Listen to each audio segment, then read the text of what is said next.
నమ శివాయ. ఓం నమో నారాయణాయ.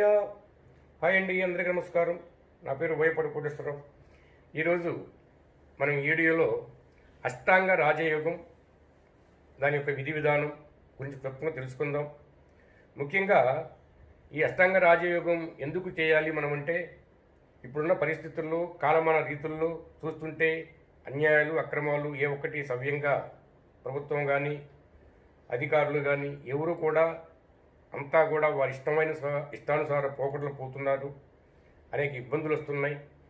మరి ప్రజా సంక్షేమం, ప్రజల యొక్క ప్రజారంజక పరిపాలన అయితే సాగటం లేదనేది సహజంగా మనందరికీ గతంలో ఈ ఒక్క ప్రభుత్వమే కాదు, ఏ ప్రభుత్వం కూడా ఆ విధంగానే చేస్తుంది.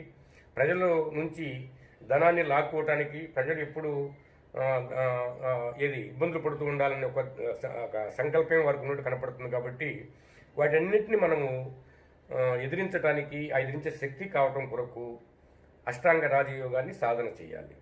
ముఖ్యంగా ఈ అష్టాంగ రాజయోగం సాధన చేస్తే ప్రారంభంలో ఏమొస్తుందంటే ఆరోగ్యం వస్తుంది. మీరు బాగా సక్రమంగా చేసినట్లయితే ముందు ఆరోగ్య సిద్ధి లభిస్తుంది అన్నమాట. రైట్. అసలు ఈ అష్టాంగ రాజయోగం అంటే ఏంటి, దాని గురించి తెలుసుకుందాం. అష్టాంగ రాజయోగం. అష్టాంగ రాజయోగం అంటే అష్ట అంగములతో కూడిన యోగం. అష్టాంగములు అంటే 8 అంగాలు ఉన్నాయి ఈ యోగంలో. 8 అంగాలంటే యమ, నియమ, ఆసన, ప్రాణాయామ, ప్రత్యాహార, ధారణ, ధ్యాన, సమాధి. ఇంకోసారి చెబుతున్నాను. యమ, నియమ, ఆసన, ప్రాణాయామ, ప్రత్యాహార, ధారణ, ధ్యాన, సమాధి. ఈ 8 అంగములతో కూడినదే అష్టాంగ రాజయోగం.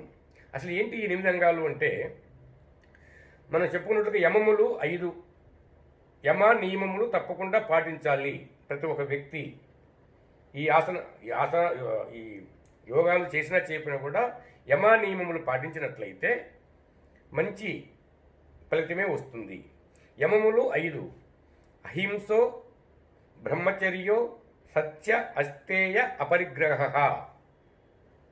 ఈ 5 వ్రతాలు, ఇవి మహావ్రతాలు అన్నమాట. ఈ 5 వ్రతాలను యమములు అంటారు. నియమములు 5: శౌచము, సంతోషము, తపస్సు, స్వాధ్యాయము, ఈశ్వర పనిధానము. ఈ 5 నియమములు అన్నమాట. ప్రతి ఒక్క రోజు ప్రతి ఒక్క వ్యక్తి ఈ యమములు నియమములు గనక ఆచరించడానికి, ఈ వ్రతాలను స్వీకరించినట్లయితే అద్భుతమైన ఫలితాలు వస్తాయి. రైట్. తర్వాత ఈ 2 యమములు నియమములు కాకుండా మూడవది ఆసనము.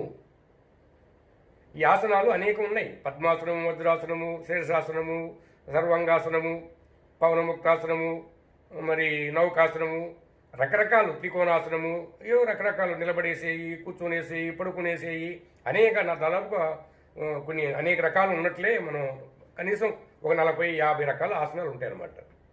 వీటిల్లో మేలైనవి కొన్ని మనం సెలెక్ట్ చేసుకొని ఈ ఆసన సాధన చేయాలి. ఈ ఆసన సాధన చేయబోయే ముందు ప్రాథమిక వ్యాయామం చేయాలి. ప్రాథమిక వ్యాయామం సాధన చేసి మనం ప్రతిరోజు కనుక చేసినట్లయితే ఈ దేహం ఫ్లెక్సిబుల్గా తయారయ్యి ఆసనాలు వేయడానికి అనుకూలంగా తయారవుతుంది. కాబట్టి ఈ ప్రారంభ దశలో బాగా ప్రాథమిక వ్యాయామం చేసుకుంటూ ఆసనాలు సాధన చేసినట్లయితే ఆసన సిద్ధి లభిస్తుంది. ఆసన సిద్ధి లభిస్తే ఆరోగ్యం లభిస్తుంది. దీనికన్నా తర్వాతది ప్రాణాయామము. ప్రాణాయామములు కూడా అనేక రకాలు ఉన్నాయి. అనేక రకాల ప్రాణాయామంలో కొన్ని ప్రాణాయామాలు మనం బాగా తెలుసుకొని వాటి గురించి వివరంగా తెలుసుకొని కనుక ప్రాణాయామం చేసినట్లయితే ఆయుష్ పెరుగుతుంది. ఇందులో సందేహం ఏమీ లేదు.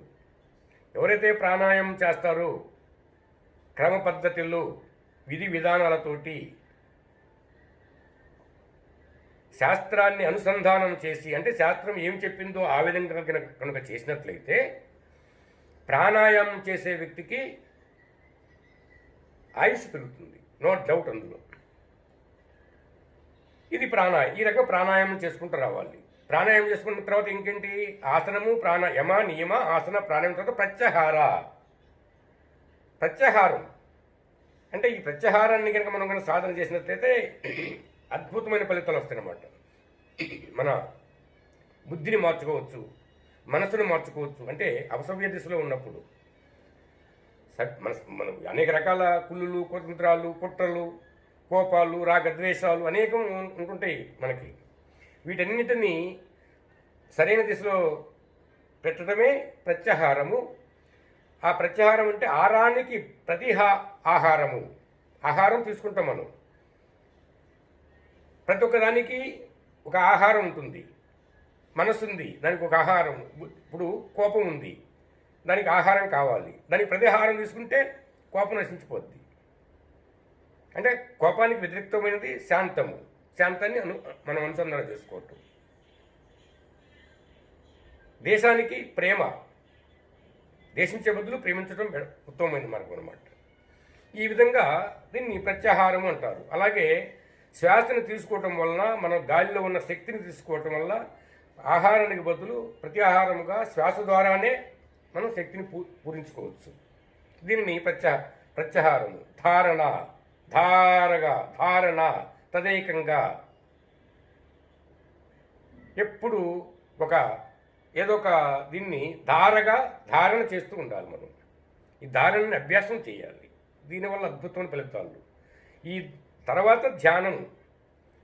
ఎన్ని ఒక సైమెంటరీస్ చేసుకుంటూ రావటమే. కాసేపు ధ్యానం చేసుకోవచ్చు, కాసేపు ధారణ చేసుకోవచ్చు. ఒక రోజు కనీసం ప్రతి ఒక్క వ్యక్తి కూడా ఒక 2 గంటల పాటు ఈ యొక్క దీని మీద కనుక కాన్సన్ట్రేట్ చేస్తే ఇవన్నీ సాధ్యమే. తర్వాత సమాధి స్థితి అంటే శ్వాస రహిత స్థితికి వెళ్తాం అనమాట. శ్వాస తీసుకోకుండా కూడా మనిషి జీవించగలిగే స్థితికి రావటమే సమాధి స్థితి అంటారు. ఇప్పుడు సమాధి స్థితి అంటే ఇప్పుడు ఉదాహరణకు చాలామంది సమాధిలోకి వెళ్ళిపోతుంటారు అనమాట. బతికి ఉండగానే కూర్చొని సమాధి చేసుకుంటుంటారు కదా.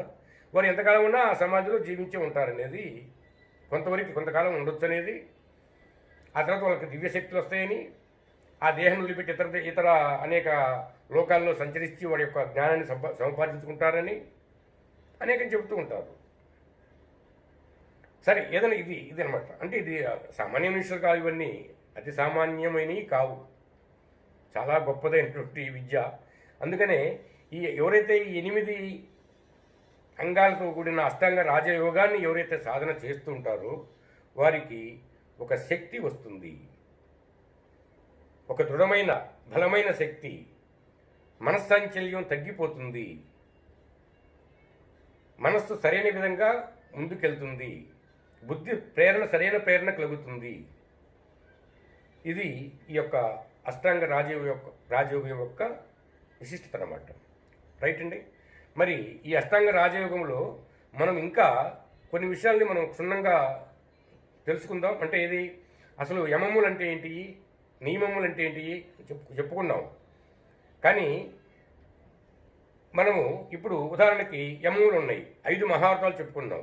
ఈ 5 మహావ్రతాలు చేసినందువల్ల మానవుడికి ఏం సిద్ధిస్తుంది అని ఒక సందేహం రావచ్చు. ఉదాహరణగా చిన్న సింపుల్గా చెబుతాను అనమాట. అహింస చేయకుండా ఉండుట. అంటే అహింస చేయకుండా ఉంటుంటే ఏంటది? అకారణముగా, ఏ కారణము లేకుండా ఎవరిని హింస పెట్టకుండా ఉండుట. ఎవరిని మాటలతో కానీ చేతలతో కానీ ఏ విధమైనటువంటి దీంతో కూడా ఏ కారణము లేకుండా, అదే అష్టాంగ రాజయోగ గొప్పతనం అనమాట. ఏ కారణము లేకుండా ఎవరిని హింస పెట్టకుండా ఉండటమే అహింసా వ్రతము. ఈ అహింసా వ్రతం కనుక ఎవరైనా సిద్ధించుకున్నట్లయితే వారికి ఏమి లాభం వస్తుందంటే, వారు అడవులలో ఒక మహారణ్యములో ప్రయాణం చేస్తున్నప్పుడు కూడా ఆ మహారణ్యములో క్రూర మృగాలు, సింహాలు, ఏనుగులు, పులులు, మరి ఎలుగుబంట్లు, లేకపోతే ఇంకా ఏదన్నా మహా సర్పాలు, అనేక రకమైన వన్యమృగాలు, జంతువులు ఉంటాయి కదా. అవన్నీ కూడా ఈ అహింసామావృతం సిద్ధించుకున్న వ్యక్తి కనుక ఆ ప్రాంతంలో పోతుంటే ఆయన దారికి అడ్డంగా ఉన్నప్పుడు కూడా ఈ పక్కకు తొలగి తలలో ఉంచుకొని నిలబడతాయంట. అది అహింసామావృతం యొక్క గొప్పతనం. ఇది నేను చెప్పే మాట కాదు, పతంజలి మహర్షి చెప్పిన మాట. ఇది సాధించిన వాళ్ళు కూడా అనేక రకాలుగా దీని గురించి అనుభవించిన వాళ్ళు కూడా ఉన్నారు. రైట్ అండి. మరి ఇటువంటి ఈ అహింసా వ్రతాన్ని జయించిన వాడికి అడవుల్లో కాకుండా ఈ సమాజంలో ఎదురయ్యే దుష్ట శక్తులు వీళ్ళని ఏమీ చేయలేవు. ఏ దుర్మార్గుడు కానీ ఏ దుష్ట శక్తి కానీ ఇతని జోలికి రాలేదు. ఇతని జోలికి వస్తే అది భస్మం అయిపోద్ది, మాడి మసి అయిపోద్ది. అంటే మాడి మసి అంటే బగ్గును మండిపోవడం కాదు, అసలు అక్కడ నిర్వీర్యం అయిపోద్ది దాని శక్తి. ఏంటి? అహింసా వ్రతం యొక్క గొప్పతనం ఇది. ఇంకోటి ఏంటి? నెక్స్ట్ అహింస తర్వాత బ్రహ్మచర్యం. బ్రహ్మచర్యం అంటే సహజంగా అష్టాంగ రాజయోగం చెప్పుకుంటున్నాం మనం ఇక్కడ. రాజయోగం అంటే సంసారము, పిల్లలు, వ్యవహారాలు మొత్తం ఉంటాయి కాబట్టి. బ్రహ్మచర్యం అంటే ఇక్కడ బ్రహ్మచర్యం వచ్చేటప్పటికి ఏమిటయ్యా అంటే ఎప్పుడూ బ్రహ్మను గురించి చర్చించుట, ఎప్పుడూ ఈ విశ్వాన్ని గురించి ఆలోచించుట, ఈ భగవంతుని గురించి ఆలోచించుట, భగవంతుని ధ్యానించుట, భగవంతుని ఆశ్రయించుట, భగవంతుని నామస్మరణ చేయుట నిరంతరము. ఎవరైతే దీన్ని ఇలా చేస్తుంటారో వారికి బ్రహ్మచర్య సిద్ధి లభిస్తుంది. ఈ బ్రహ్మచర్య సిద్ధి లభిస్తే ఏమొస్తుంది? ఒక తేజస్సు వస్తుంది.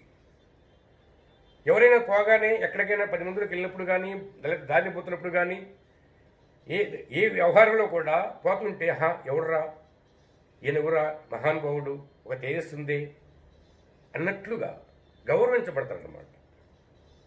ఈ బ్రహ్మచర్యానికి ఉన్న గొప్పతనం అది. తర్వాత మూడవది అహింస, బ్రహ్మచర్య, సత్యవ్రతం. సత్యవ్రతం అంటే ఏంటి?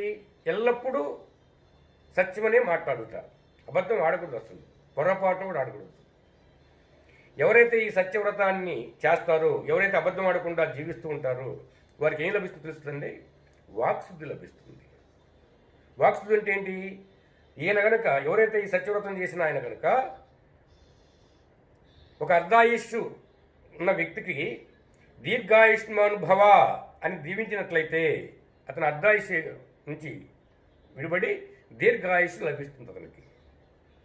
ఎవరికైనా ఒక వైదవ్యం ప్రాప్తించే స్త్రీ ఉండి ఇంకా త్వరలో ఆమెకు వైదవ్యం వస్తుంది అనుకున్న తరుణంలో కూడా దీర్ఘ సుమంగళీ భవ అని ఎవరైతే దీవిస్తారో, ఎప్పుడైతే దీవిస్తాడో ఆమెకి ఆ వైదవ్యం ప్రాప్తించదు, శాశ్వత కాలము సుమంగళిగానే ఉంటుందన్నమాట.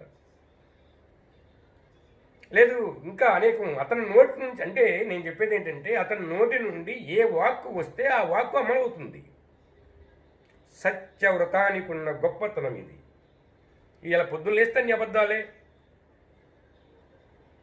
రాజకీయ నాయకుల అబద్ధాలు, వ్యాపారస్తుల అబద్ధాలు, ఇంట్లో వాళ్ళ అబద్ధాలు, బయట వాళ్ళ అబద్ధాలు, ఎక్కడైనా అబద్ధాలే. అబద్ధం లేని జీవితమే లేదు. మరి మనసులు సామాన్య మానవులు అబద్ధాలు ఆడుకోవడం, అది గురించి పైన కూర్చున్న ముఖ్యమంత్రులు, ప్రధానమంత్రులు, మంత్రులు అంతా అందరూ కూడా ప్రతి ఒక్కటే అబద్ధమే. వీరికి అధోగతి. ఎవరైతే ఇంత స్థితిలో ఉండి కూడా అబద్ధాలు ఆడుతుంటారో వాళ్ళు అధోగతికి వెళ్తారు. వాళ్ళు ఎప్పుడు ఎట్టి పరిస్థితుల్లో వాళ్ళు ఊర్ధగతి రానేరాదు వాళ్ళకి. ఇది అబద్ధాలు, రైట్? దీన్ని ఏమంటారు? సత్యవ్రతము. సత్యవ్రత మనం కనుక సిద్ధించుకుంటే వాక్శుద్ధి లభిస్తుంది. తర్వాత ఇంకోటి ఏంటి? అస్థేయము అంటే దొంగతనం చేయకుండా, ఇతరుల సొమ్మును అన్యాక్రాంతం చేయకుండా. ఏమొస్తుంది? పాపం రాదు.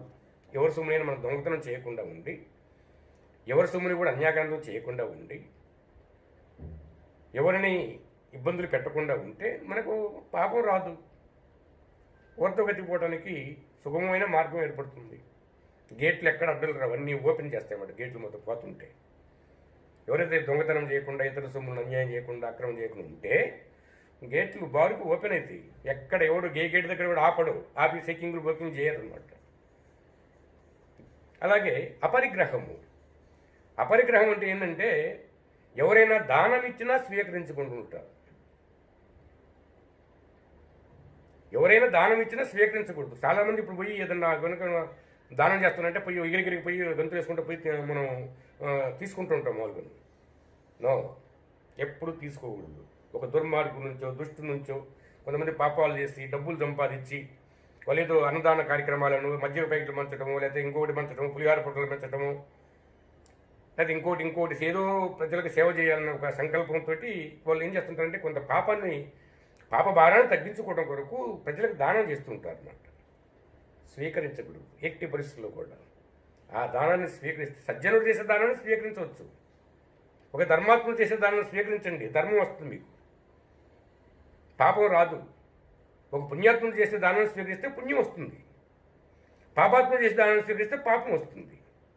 వాళ్ళు చేసేదే పాపాలు పరిహారం చేసుకోవటం. ఆ పాపం మనకు వస్తే మనం అనుభవించాలి. వాడు చేసిన తప్పుకి వాడు ఇచ్చే కొద్దిపాటి ఇంతపాటి దాన్ని మనం స్వీకరించి ఇంత పాపాన్ని అనుభవిస్తాం మనం. ఎట్టి పరిస్థితుల్లో కూడా అది అపరిగ్రహం ఉంటే ఎవరైనా దానం ఇచ్చినా స్వీకరించకుండా ఉంటాం అపరిగ్రహం. ఈ 5 యమములను పాటిస్తూ అలాగే చాలా కాలం అవుతుంది, సమయం అవుతుంది, వీడియో లెంత్ అవుతుంది కాబట్టి నెక్స్ట్ వీడియోలో నియమములు ఇలా ఏంటనేది మనం తెలుసుకుందాం. ఓం నమః శివాయ, ఓం నమో నారాయణాయ.